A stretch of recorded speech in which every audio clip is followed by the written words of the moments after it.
Ra'iisul Wasaaraha Xukuumadda Federaalka ah ee Soomaaliya Mudane Cabdiweli Sheekh Axmed Maxamed ayaa shirkiisa jaraa'id uga hadlay arrimaha kala aragti duwanaanshaha u dhaxeeya isaga iyo madaxweynaha go'aankii ka soo baxay guddoonka baarlamaanka iyo baaq uu u jeediyay shacabka Soomaaliyeed oo la xiriiray sida arrimahan looga gudbi karo. Ra'iisul Wasaare Cabdiweli Sheekh Axmed Maxamed ayaa hadalkiisa ku bilaabay oo ka hadlay sababihii keenay kala aragti duwanaanshaha ka dhex taagan madaxda iyo mooshinkii dhawaan baarlamaanka ay u gudbiyeen xubno ka tirsan xildhibaanada golaha shacabka Jamhuuriyadda Federaalka ah ee Soomaaliya. 25 bishii Oktoobar 2014 waxaan soo saaray isku shaandhayn kooban ee xubnaha golaha wasiirada. isku shaandhayntaasi waxay ku salaysnayd awoodaha dastuurku siinayo ee ku xusan qodobka 100 xarfaha a iyo ba. isku shaandhayntaas waxaa loola jeeday in la dardargeliyo howlqabadka golaha wasiirada. gaar ahaan waxaan ula jeeday xal u helidda khilaaf soo dhexgalay hay-adaha garsoorka iyo wasaaradda cadaaladda.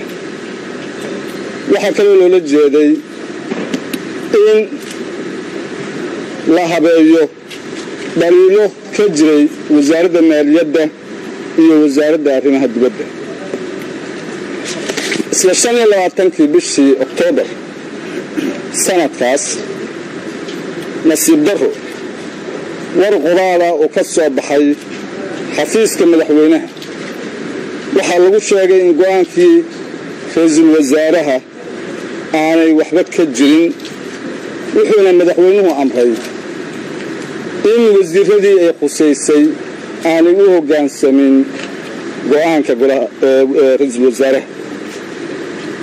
waxaa cad in qoraalkaas madaxweynuhu soo saaray uu si cad uga hor imaanayay dastuurka dalka qodobkan horay u xusay iyo kala madax bannaanshaha hay-adaha dastuuriga ee dalka.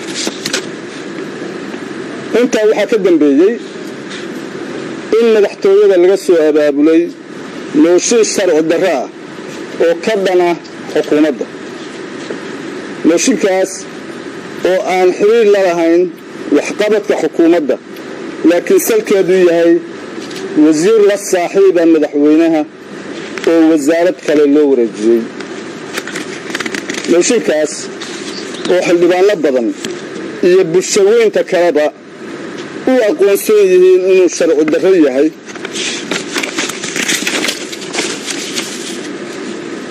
loona adeegsaday musuqmaasuq, wuxuu keenay kala qaybsanaan ballaaran ee golaha iyo hay-adaha kale ee dalka. wakhti ay muhiim tahay midnimada hoggaankeenna, hay-adaheenna iyo dadweynaheennaba. mooshinkan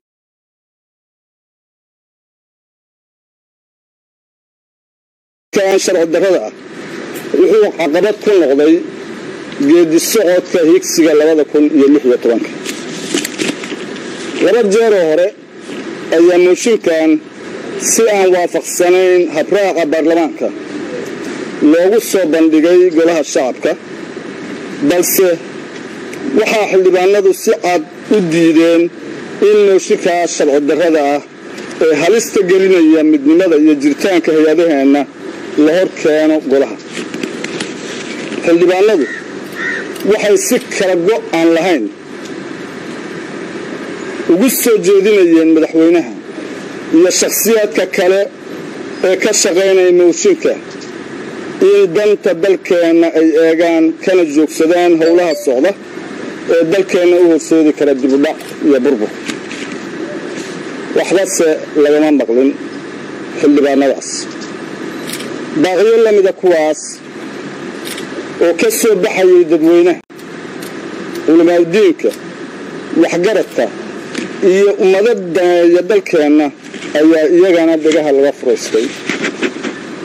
sidoo kale ra'iisul wasaaraha xukuumadda federaalka ah ee Soomaaliya Mudane Cabdiweli Sheekh Axmed Maxamed ayaa ka hadlay oo tilmaamo ka bixiyay go'aankii uu soo saaray guddoonka golaha shacabka Soomaaliya ee ku saabsanaa howlaha baarlamaanka iyo mooshinka xukuumadda laga keenaya.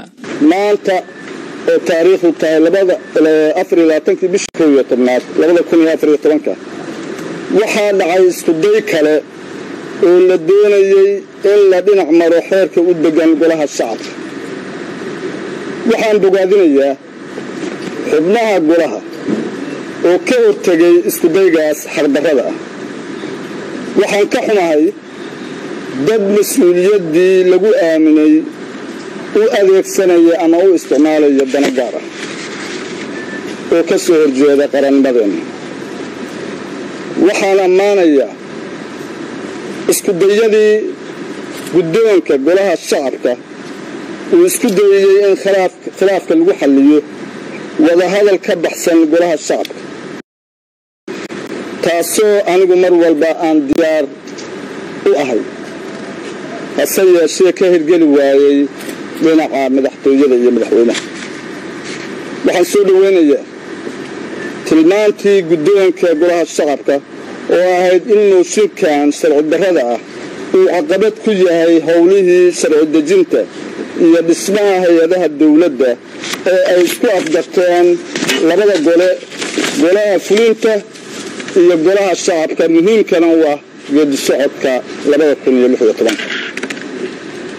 waxaan sidoo kale soo dhoweynayaa go'aanka guddoonka golaha shacabka oo mar walba u taagan in arrintan lagu xalliyo wadahadal iyo afgarad ka baxsan mooshin la soo abaabulo oo kala qaybinaya golaheenna iyo dadkeena. ra-iisul wasaaraha Soomaaliya ayaa hadalkiisa ku soo gabagabeeyay baaq uu u jeediyay shacabka Soomaaliyeed oo uu yiri waa in aan u midownaa ilaalinta sharciga wadanka u yaala. waxaan ugu baaqayaa ugu dambeyntii shacabka Soomaaliyeed ee sharafta leh inay u midoobaan ilaalinta dastuurka iyo sareynta sharciga. shirkan jaraa'id ee uu qabtay ra-iisul wasaaraha Soomaaliya ayaa yimid xilli maanta baarlamaanka Soomaaliya kulan uu yeelan lahaa aysan suuragal